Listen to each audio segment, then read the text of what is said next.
Hello, everyone, and welcome to another episode of Business Spotlight. I'd like to welcome Amir Neghabian from Vital Veda. Amir, welcome. Thank you very much for having me here. Pleasure being with you here. Excellent, excellent. Can you tell us a little bit about the company, what it does, and what stage it's at? Of course, Vital Veda actually is a company that I'm very actually excited about, and it's something that I have started since 2 years ago. And the journey was 2 years ago that I was thinking about a new path, and I used to be in telecommunication for so many years. And then it was a time that I was thinking, okay, let's actually, along coming with a new idea, maybe change my location too. And not, I'm saying 2 years, I correct myself, time passed so fast. It's about three and a half, which I actually moved myself to Toronto, Canada. And I was exploring just a new opportunity there, trying to learn something new. And I was attending few seminars and conferences. And I get actually, by accidentally, find a good close friend of mine back. That he was actually starting something, I mean, a business in blockchain. Mm-hmm. And this business was related to the blockchain and education, and working with some good universities back in UK. And I was curious to ask him, okay, what is exactly technology offering, and how are you solving a problem with these blockchains, and how actually this particular trending technology will comes to the education and universities help. And he was explaining all about those things, and at that time also I was actually thinking to find the solutions for that specific market that I was actually in Canada, which was more into the healthcare, and Mm-hmm. how actually people can get engaged more with their medical practitioner, how they can get the status of their health, how they can even make a faster reservations and appointments once they need, and all the information comes in one platform as a portal, as a health portal, as a PHR.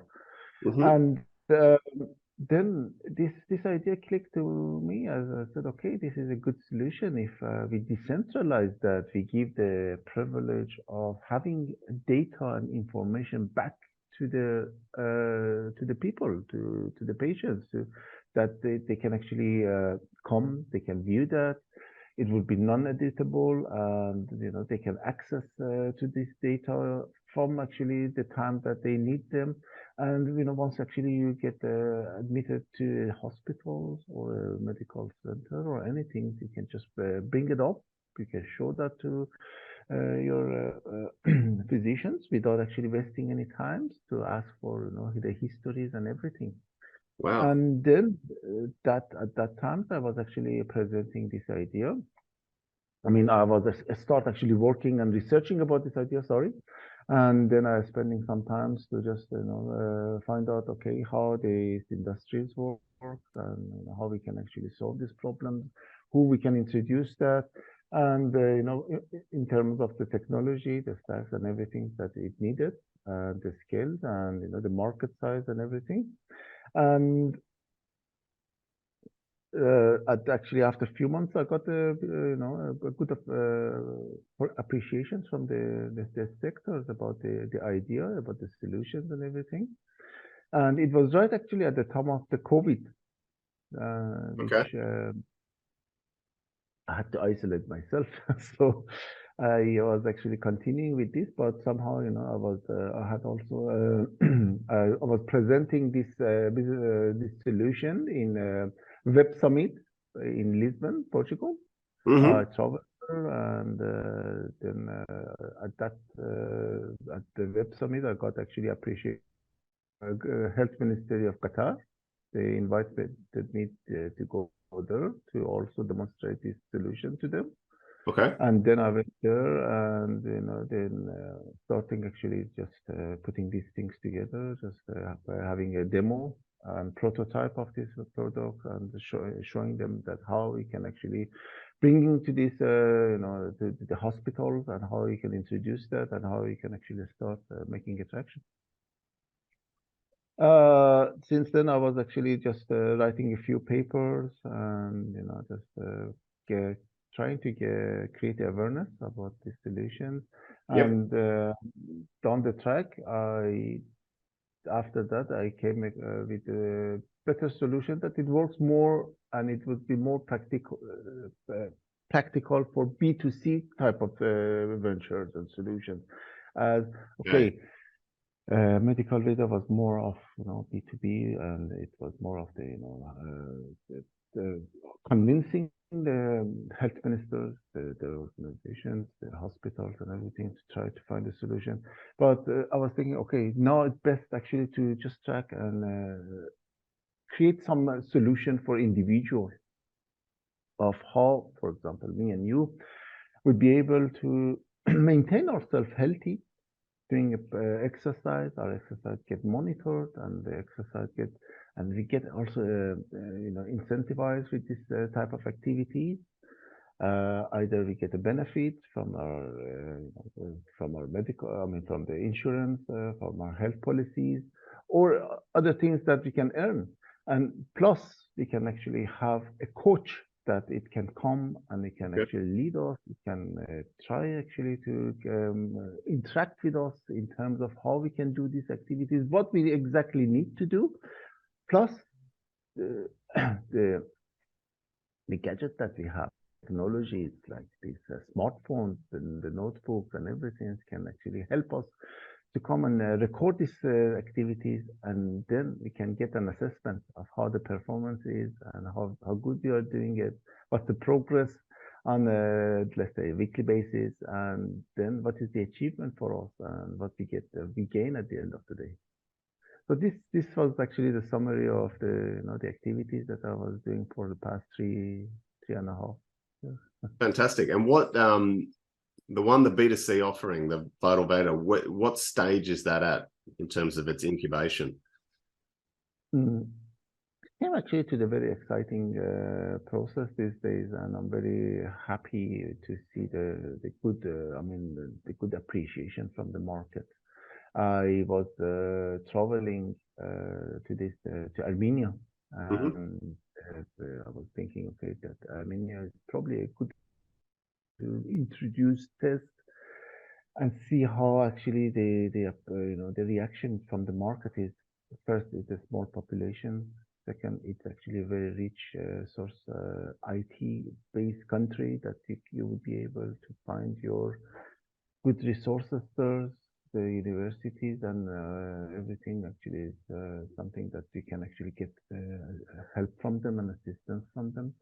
And we managed actually to finish the prototype. We did the research and development. We test the main feature, which was actually the AI feature, as how the AI comes to the help of using assessing this movement and everything.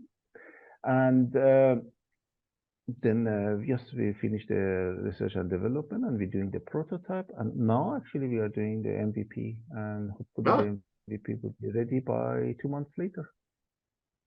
Yeah, it's exciting. Yes, exciting. So, Amir, you've obviously chosen the confluence of a large problem that faces all of us, our health, and you're wrapping that in AI and blockchain. You obviously had to dream this up. What advice or what should people be aware of when they're trying to take a big idea through to, it's a viable product in the market? Look, previously also I was thinking, okay, you need to know what is the trending technologies. I mean, time to time we get introduced by some technologies that it can come to some particular sectors, let's say, and then that can be challenged and disrupt. And you need to find, okay, what is these challenges and how we can actually make these adaptations, in a sense that we bringing these technologies and what that technology can offer, but we have to always be mindful that these technologies are the tools. What is actually the main the proposal? What's the main goals, and what that industry in particular need, and then think about this adaptation and then test this adaptation. Plus, the very important phase that I start to learn is how the audience, your market, will actually come and appreciate your idea. Because sometimes you think, okay, that's a brilliant solution, but at the end of the day, you know, it's something that you really need to put it in the test, real test. Yes. And that actually is vital. That's very important. Yeah, the target market and getting them aware. Yeah. How big is the team? How many of you involved? Apparently, we got actually mainly because, you know, I also came to the blockchain, so now I'm becoming the believer of being a decentralized organization, in the sense that Oh, you actually would be, you know, come up and have this opportunity to recruit the best people around the world and put them actually together and start actually creating a team. Obviously, you need to have a base, but I've seen that from many new organizations that even they don't have an office, they don't have a particular locations, but people are working around the clock from different locations, different base. And that's actually the way that I actually visualize that, and I say that, okay, this is how the new startup should be. mm-hmm. And you know, it's cost effective, obviously, and I learned actually to be very much productive and efficient. So Okay. that's How how we does do it. in a decentralized startup like that, what role does leadership play from you? Of course, it's a difficult one. It's a very challenging one because, you know, unlike the traditional model that I used to actually have it, and I get used to it, that, you know, we have a location, we have an office space, and we see the people face to face, and we are actually communicating with them direct. Thanks to all these technologies, then, you know, you would be able to maintain the same thing. I mean, like, we got all these online video chat programs that it can be recorded, it can be scheduled, Yeah. and basically you need actually to have a very good management type of portals to keep a track of all these activities. And that's actually what we use the most. And we keep checking that, okay, what has been performed, what the question is coming, because due to the time difference, sometimes, you know, we need to catch up once we wake up and see, okay, what the person from the other side of the world has to say and what has been done by himself or herself, and then start actually just replying back. So it's the things that you have to be into it, and you have to be very active, because it's very easy to miss, and Okay. then, you know, it's something that will affect the whole thing. Yeah. Yeah. Nice. Um, I know, you know, going back 18 months, 2 years ago, getting investors' money was somewhat easier than it is now. What's the climate like for a startup at the moment? Uh, it's you know, it's the right things to say. Yes, maybe 2 years ago was much easier, and these days, especially the VC investors are reluctant to invest, and they are all holding back. They want to see, you know, the better market to come, Okay. indicators, and, you know, this prediction that is around. Maybe they say that, okay, 2024 is the year that we see, like, you know, a bull market, a market that we can invest. And at this point of times, they're holding it back. But I'm actually in the opinion that maybe it's the best time to invest now for them. I mean, if I put myself in their shoes, Yeah. because you have to catch the wave, huh? You cannot come and say, okay, now I'm ready, but, you know, I missed the time.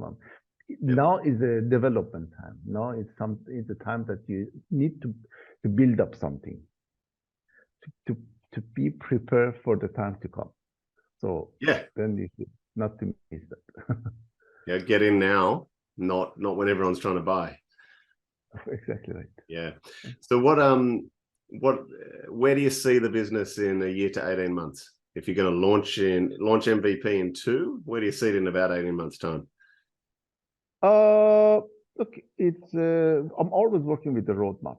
So this is the thing that I'm actually keep checking the roadmap to say that, okay, what actually have come up as a projection and what is the reality? Because sometimes, there are some elements that is beyond your control and you cannot think about, these things to happen. But let's say that now I'm actually working on the roadmap of 12 months. And I say that, okay, 2023 is definitely a year that I'm going to focus and concentrate on my development. I'm going to build up this solution. I'm going to create the community. I'm going to test it with the community. And by 2024, I have a full functional products to introduce to the market. So that's actually the roadmap that we have drafted from our end and following it. And what challenges do you see to that?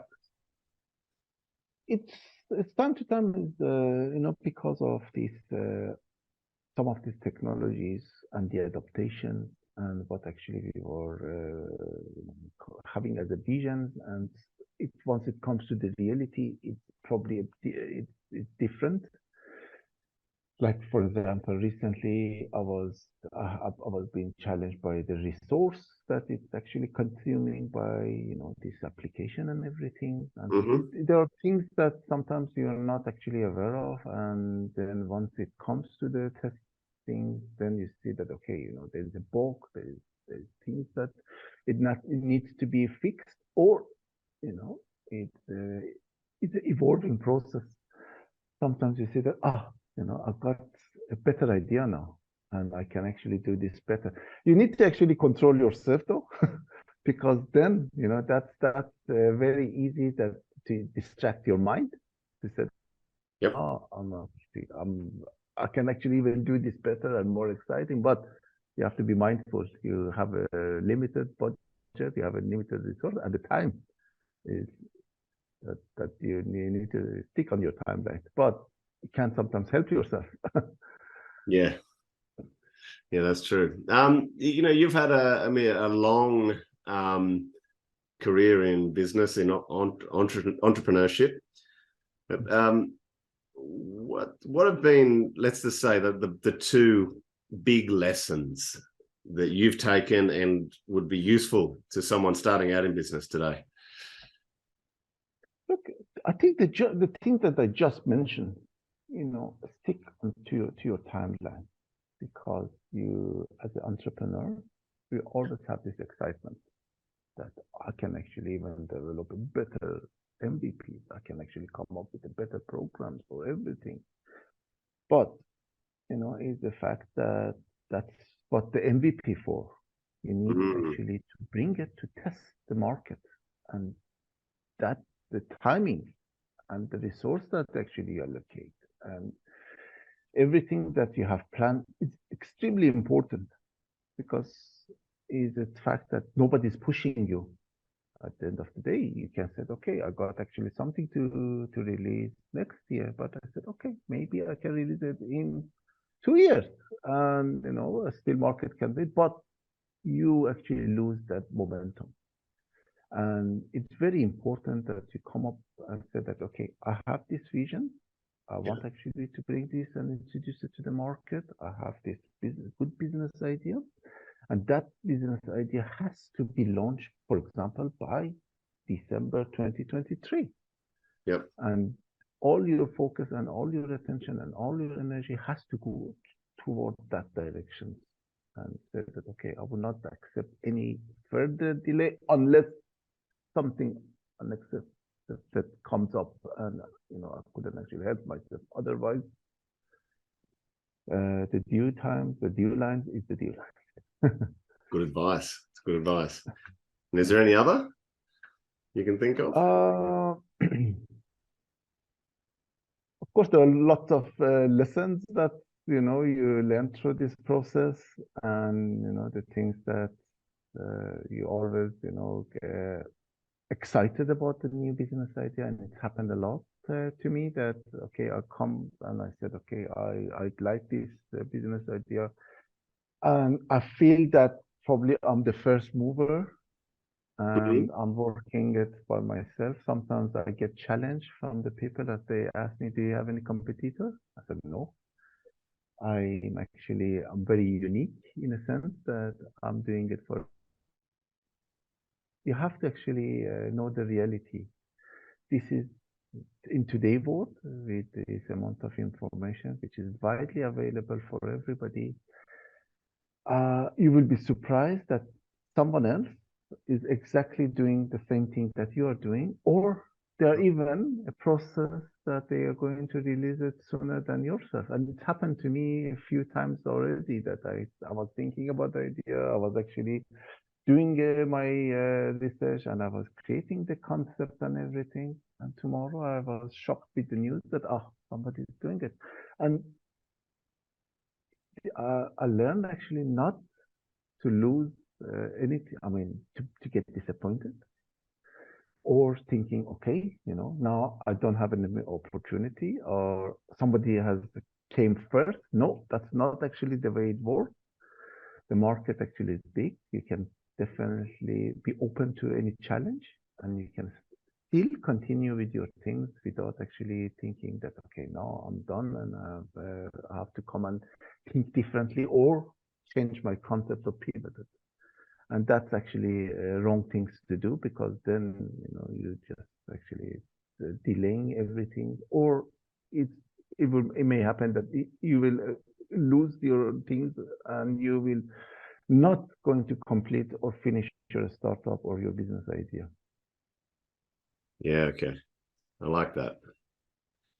It's, they're both similar, and stay the course, make a plan and go after it. Make the plan. Yeah. Don't be actually intimidated with challenges. So challenges always exist. And even if you come up with a good idea, if you get successful, definitely there will be people that they come and copy your business idea.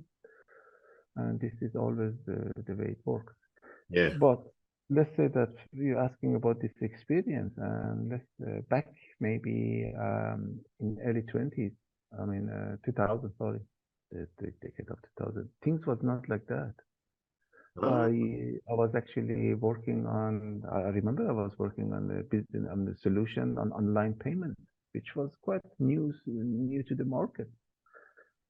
And then, by the time I had it and I finished it and I finished the concept and I released that and everything, still I didn't feel the challenge. But these days it's very different. You are thinking about something, tomorrow it will be a headline of the news. Yep. So move quick. Yes. Yeah. Yeah. Well, thank you, Amir. Where can people find you if they, customers, investors, team? Where can they find you? Of course, I think the best way is LinkedIn, maybe. Okay. The LinkedIn is something that is more reliable. Okay. And we'll put the link in the video. Yeah. I think that would be, and if any question or anything, yeah, I'm always here to answer. Excellent. Excellent. Well, I want to thank you for those gold nuggets. There's a great story and exciting, and I want to wish you all the best with your upcoming MVP and then taking on the world. Thank you very much for having me here anyway. It was a pleasure talking to you.